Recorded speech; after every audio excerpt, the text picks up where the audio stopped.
हाल ही में हुई बिहार इलेक्शन शायद से देश के इतिहास की अभी तक की सबसे अनफेयर इलेक्शन थी। जिस लेवल की हेरा फेरी, जिस लेवल की इलेक्ट्रल मैनिपुलेशन यहाँ पर हुई, उसे जानकर आपके होश उड़ जाएंगे।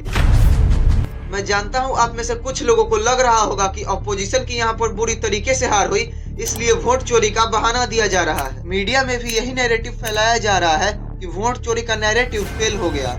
लेकिन सच बात यह है दोस्तों कि वोट चोरी कोई नैरेटिव नहीं है, बल्कि एक हकीकत है। एक सच्चा देश प्रेमी होने के नाते मुझे चिंता बस इस बात की है कि देश में जो चुनाव हो रहे हैं वो निष्पक्ष तरीके से हों। और बहुत अफसोस की बात है दोस्तों कि ये चुनाव किसी भी एंगल से फेयर नहीं है।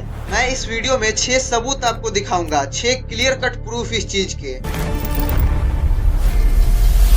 इलेक्ट्रल मैनिपुलेशन का पहला और सबसे बड़ा सबूत है 10,000 रुपए का किस्सा। बिहार में फर्स्ट फेज के चुनाव से सिर्फ 6 दिन पहले 31 अक्टूबर को और सेकेंड फेज के चुनाव से 4 दिन पहले 7 नवंबर को बिहार की महिलाओं के अकाउंट में 10-10 हजार रुपए ट्रांसफर किए गए। मेरी राय में और बहुत से और लोगों की राय में यह सीधे तौर पर लीगलाइज्ड ब्राइबरी थी और इससे वोटर को इन्फ्लुएंस किया गया। कहा गया कि स्मॉल बिजनेस शुरू करने के लिए हर परिवार की एक महिला को 10,000 रुपए दिए जाएंगे। इस स्कीम में कुल 1,25,00,000 महिलाओं को 10,000 रुपए दिए गए। इसके साथ ही 6 महीने बाद इन महिलाओं को बाद में 2 लाख रुपए तक की मदद देने का वादा भी किया गया। इस स्कीम का फायदा उठाने के लिए महिलाओं को जीविका सेल्फ हेल्प ग्रुप से जुड़ना था और इस ग्रुप से जुड़ी महिलाओं को जीविका दीदी कहा गया।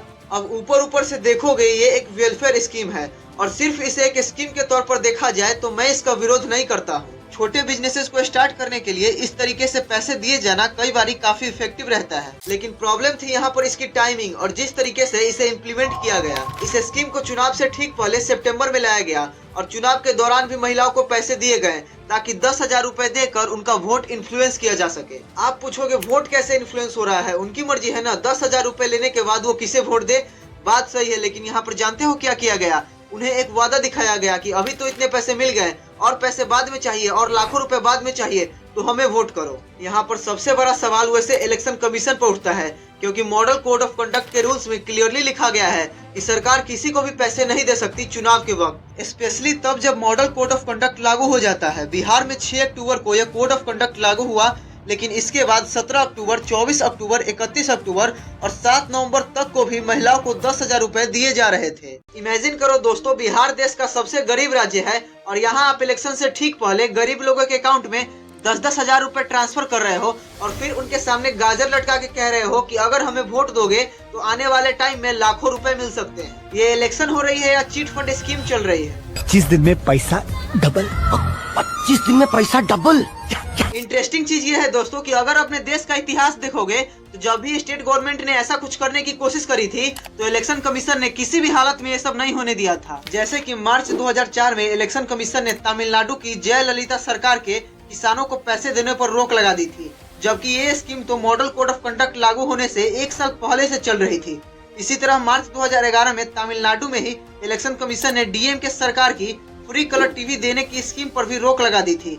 ये स्कीम भी सितंबर 2006 से चल रही थी, लेकिन इलेक्शन कमीशन ने कहा अगर इलेक्शन नजदीक आ रहा है तो इस तरीके से फ्री सामान नहीं बांटा जा सकता। इसका और रिसेंट एग्जांपल देख लो। मार्च 2024 में आंध्र प्रदेश सरकार को 6 स्कीम के तहत लोगों को 14,000 करोड़ रुपए ट्रांसफर करने से रोक दिया गया था। नवंबर 2023 में तेलंगाना की बीआरएस सरकार किसानों को पर एकड़ 5,000 रुपए देना चाहती थी, लेकिन उन्हें रोक दिया गया था क्योंकि फाइनेंस मिनिस्टर हरीश राव ने अपने चुनाव प्रचार में कहा था कि 30 नवंबर को वोटिंग से 1 दिन पहले किसानों के अकाउंट में पैसा आना शुरू हो जाएगा। अब जाहिर सी बात है ये चीज एक तरीके की रिश्वत ही है। अगर आपको वेलफेयर स्कीम लागू करना ही है तो 5 सालों में कभी भी कर लो, इलेक्शन से ठीक पहले ही क्यों करते हो? यही कारण है कि इलेक्शन कमीशन ने पिछले इलेक्शंस में ऐसा नहीं होने दिया था, लेकिन इस बार के बिहार इलेक्शन में इलेक्शन कमीशन ने मानो खुली छूट दे दी एनडीए सरकार को।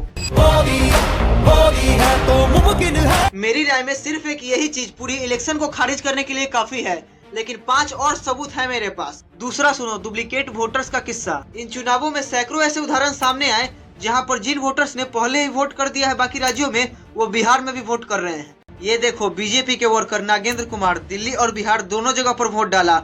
अजीत झा नाम का ये वोटर जिसने हरियाणा चुनाव में भी वोट डाला, दिल्ली चुनाव में भी वोट डाला, बिहार चुनाव में भी वोट डाला। ये वो लोग थे जो खुद से पब्लिकली फोटोज पोस्ट कर रहे थे अपने सोशल मीडिया पर कि ये देखो मैंने यहाँ भी वोट डाला, मैंने यहाँ भी वोट डाला, यहाँ भी डाला। सोच कर देखो, अगर इतने सारे उदाहरण हमें पब्लिकली ही मिल रहे हैं तो ऐसे कितने अनजान बीजेपी के वर्कर्स हैं जो अलग अलग राज्यों में जाकर हर जगह वोट डाल रहे हैं। इलेक्शन कमीशन बिल्कुल चुप है इस चीज पर, और बिहार में डुप्लीकेट वोटर्स को हटाने के लिए इन्होंने तो अपना स्पेशल इंटेंसिव रिवीजन SIR भी शुरू किया था, लेकिन वो करने के बाद भी ये डुप्लीकेट वोटर्स कैसे रह गए। कमाल की बात यह है कि election commission in duplicate voters को हटाने के लिए एक बहुत ही सिंपल सॉफ्टवेयर का इस्तेमाल कर सकता था, जिसका वो सालों से इस्तेमाल कर भी रहा था, लेकिन अपनी खुद की पुरानी गाइडलाइंस और प्रैक्टिसेस के खिलाफ जाते हुए इलेक्शन कमीशन ने इस सॉफ्टवेयर का इस्तेमाल नहीं किया। ये हो गए दोस्तों 2 क्लियर कट सबूत। तीसरा सुनो स्पेशल वोटर ट्रेन्स का किस्सा। बीजेपी ने हरियाणा से हजारों लोगों को स्पेशल ट्रेन्स के जरिए बिहार भेजा, जिससे वो बिहार में जाके वोट डाल सके। सुप्रीम कोर्ट के लॉयर कपिल सिब्बल जी ने एक प्रेस कॉन्फ्रेंस करके बताया भी कि सिर्फ 3 नवंबर को हरियाणा से कम 4 स्पेशल ट्रेन चलाई गई ताकि बिहार तक वोटर्स को लेके जाया जा सके। तो पब्लिकली बताएं क्या ये स्पेशल ट्रेन चली, और जो मैंने कहा है 10 बजे, 11 बजे, 3 तारीख को, फिर 3 बजे, 4 बजे। कपिल सिब्बल जी ने यह भी सवाल पूछा कि ये जेन्युइन वोटर्स थे या किसी प्लान ऑपरेशन का हिस्सा थे। अगर तो ये जेन्युइन वोटर हैं तो उनके लिए तो स्पेशल ट्रेन की जरूरत नहीं। ABP न्यूज के इस वीडियो को देखिए जिसमें लोग बता रहे हैं कि सारा खर्चा बीजेपी उठा रही है। पैसा किसने दिया टिकट? मोदी सरकार ने दिया, तुम्हारे से कोई पैसे नहीं कोई पैसा नहीं लिया। वो किसने दिया खर्चा वर्चा? मोदी सरकार दिया है। मोदी सरकार। हाँ। हमारे कोई पैसे नहीं। नहीं। ये ट्रेन का खर्चा कौन कर रहा है? कोई बीजेपी कर रही है, फ्री में भेज रही है। हाँ जी, तो यहाँ से जाने का खर्चा वही दे रहा। वो दे रहा है अपने आप। बीजेपी के नेता ये खुद ही दावा कर रहे हैं। खर्चा कौन कर रहे हैं जिसको? खर्चा जो है इसका देखिए भारतीय जनता पार्टी कर रही है। टिकट भाजपा अरेंज करा के दे रही है। बिल्कुल निःशुल्क दे रहे हैं इनको। बीजेपी अपने खर्चे पर खाने पानी का इंतजाम करके स्पेशल ट्रेन चला रही है दूसरे राज्यों से, ताकि वोटर्स को बिहार लाया जा सके। अब सुनने में आपको लग सकता है कि आखिर इसमें गलत क्या है, वोटर्स को ले जाया जा रहा है ताकि वो वोट डाल सके, इसमें तो कोई गलत चीज नहीं है। लेकिन ये देखिए the representation of the people act 1951 जो इंडिया में इलेक्शन को गवर्न करता है, इसमें साफ साफ लिखा हुआ है कि कोई भी कैंडिडेट अपने खर्चे पर कोई भी व्हीकल्स हायर करके लोगों को वोटिंग के लिए भेज नहीं सकता, और अगर वो ऐसा करता है तो उसे करप्ट प्रैक्टिस माना जाता है। मतलब एक शहर के एक कोने से दूसरे कोने तक भी वोटर्स को ले जाया जाए अगर फ्री ट्रांसपोर्ट देकर, ये भी गलत है। और यहाँ तो हरियाणा से बिहार तक लोगों को स्पेशल ट्रेन के जरिए ले जाया गया। एक बार फिर से रूल्स के अनुसार इलेक्शन कमीशन को इस चीज पर एक्शन लेना चाहिए था और इन ट्रेन को रोक देना चाहिए था, लेकिन उन्होंने ऐसा नहीं किया। यहाँ पर आम आदमी पार्टी के सौरभ भारद्वाज ने आरोप लगाया कि बीजेपी ने SIR के दौरान अपने लॉयल वोटर्स को आइडेंटिफाई किया और इंश्योर किया कि वो डिलीट न हो, और फिर उनको बिहार वोट डालने के लिए भेजा। इसी तरह राहुल गांधी ने भी आरोप लगाया कि बीजेपी के लोग खुलेआम अलग अलग राज्यों में घूमकर वोट डालते हैं और इस चोरी को छुपाने के लिए सारे सबूत मिटाए जाते हैं। लेकिन सबूत इतने सारे हैं दोस्तों कि ये मिट नहीं सकते, सब कुछ पब्लिक डोमेन में अवेलेबल है। ये थे एनडीए के 3 पुख्ता सबूत, 3 क्लियर कट प्रूफ वोट चोरी के। इससे और भी बड़े और धमाकेदार 3 प्रूफ है जिसे मैं इस वीडियो के पार्ट 2 में बताऊंगा। तो चैनल को सब्सक्राइब कर लीजिएगा ताकि वीडियो का नेक्स्ट पार्ट मिस न हो, और कमेंट में पार्ट 2 जरूर से लिखिएगा। जय हिंद, जय भारत।